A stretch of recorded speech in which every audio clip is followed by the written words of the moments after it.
આ એ સમય ચાલે છે જ્યાં માણસ પડે તો હસવું આવી જાય છે અને મોબાઈલ પડે તો જીવ નીકળી જાય છે. જીવનમાં પાછળ જુઓ, અનુભવ મળશે. જીવનમાં આગળ જુઓ, આશા મળશે. આજુબાજુ જુઓ, સત્ય મળશે. પોતાની અંદર જુઓ, આત્મવિશ્વાસ મળશે. ભગવાન ક્યારેય ભાગ્ય નથી લખતા. જીવનના દરેક ડગલા પર આપણો વિચાર, આપણો વ્યવહાર, આપણું કર્મ જ આપણું ભાગ્ય લખે છે. જો સંબંધો થોડો સમય રાખવાના હોય તો મીઠા બનો અને લાંબો સમય રાખવાના હોય તો સ્પષ્ટ બનો. જે સન્માનથી ક્યારેય અભિમાની નથી થતા, અપમાનથી ક્રોધિત નથી થતા અને ક્રોધિત થઈને પણ જે ક્યારેય કઠોર શબ્દો નથી બોલતા, વાસ્તવમાં એ જ શ્રેષ્ઠ હોય છે. સિદ્ધાંત કરતા સહકાર અને બહુમતી કરતા સહમતિ શ્રેષ્ઠ છે. બહુ દૂર જોશો તો નજીક નહીં દેખાય, બહુ ખામીઓ જોશો તો ખાસિયત નહીં દેખાય.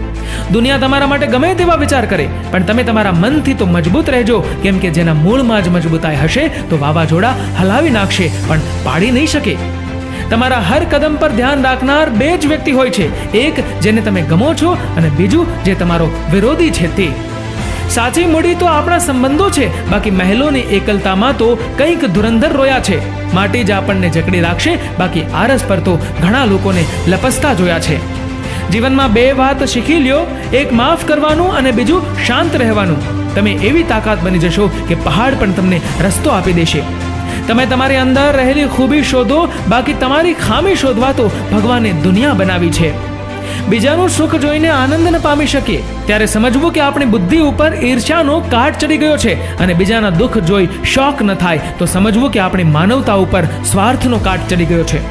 મુઠ્ઠીમાં જે ખુશીઓ બંધ છે એ બધામાં વહેંચી દો સાહેબ. તમારી હોય કે મારી હથેળી તો એક દિવસ ખાલી જ રહી જવાની છે. ધાબા પર ચડીને તમને દુનિયા દેખાશે, પણ પોતાનું ઘર જ નહીં દેખાય. એનું નામ અભિમાન. સમસ્ત બ્રહ્માંડમાં એક જીભ જ એવું સ્થળ છે જ્યાં અમૃત અને વિષ બંને એક સાથે રહે છે. કોનો ઉપયોગ કરવો એ માત્ર વ્યક્તિના હાથમાં છે. લખનારા બધું જાણતા નથી, જાણનારા બધું લખતા નથી. બસ એ જ તો જિંદગીનું ગણિત છે સાહેબ. વાંચનાર બધું સમજતા નથી અને સમજનાર બધું વાંચતા નથી. એટલે તો કહેવત છે, નવું કોઈ ના મળે તો ચાલશે, પરંતુ મળેલા ખોવાઈ ન જાય તે જરૂર જોજો. સંભાળીને ચાલજો સાહેબ. આ માણસોની વસ્તી છે, અહીંયા ભગવાનને પણ વાપરી લે છે તો તમે શું હસ્તી છો?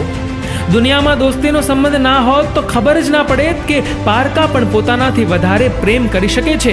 મિત્રતા એટલે અવ્યક્ત લાગણીનો રોજ ઉજવાતો મહોત્સવ. ઓળખાણ ક્યાં હતી આપણી કોઈની? સાહેબ આ તો કુદરતની ભલામણ છે, એટલે દોસ્તીના તાંતને સૌ બંધાતા ગયા. કાંટા ભલે ને હતા માર્ગમાં, પગલા માત્ર ફૂલો પર જ પડ્યા સાહેબ. હતી દયા પ્રભુની મારા પર કે મિત્ર તમારા જેવા મળ્યા. ઘણીવાર જિંદગીમાં તકલીફો આપણી પરીક્ષા લેવા માટે નથી આવતી, પણ આપણી સાથે જોડાયેલા લોકોની સાચી ઓળખાણ કરવા માટે આવે છે. ગુસ્સો અને વાવાઝોડું બંને સરખા હોય છે. શાંત થયા પછી ખબર પડે કે કેટલું નુકસાન થયું. મિત્રો માંગણી લઈને નથી આવતા, લાગણી લઈને આવે છે. કહી દો દુનિયાને કે દોસ્તોના દિવસો નહીં પણ જમાના હોય છે. કોઈએ ભગવાનને પૂછ્યું, તમારી પૂજા કેવી રીતે કરું? ભગવાન બોલ્યા, તું પોતે હસતો રહે અને બીજાઓને પણ હસતા રાખ, બસ થઈ ગઈ મારી પૂજા. કંઈ જ નથી થતું ધારેલું, જીવન છે જ અણધારેલું. આમ તો આકાશ આખું સારું છે, પરંતુ મારી બારીમાંથી દેખાય એટલું જ મારું છે. હું ખુશ રહું એમાં મારી સફળતા નથી, પણ મારી વાણી, વર્તન અને મારા વ્યવહારથી બીજા ખુશ રહે એમાં જ મારી સફળતા છે. જિંદગી એક એવી કવિતા છે સાહેબ કે જેને લખ્યા પછી ભૂંસવા માટે રબરના વિકલ્પમાં જાતને ઘસવી પડે છે.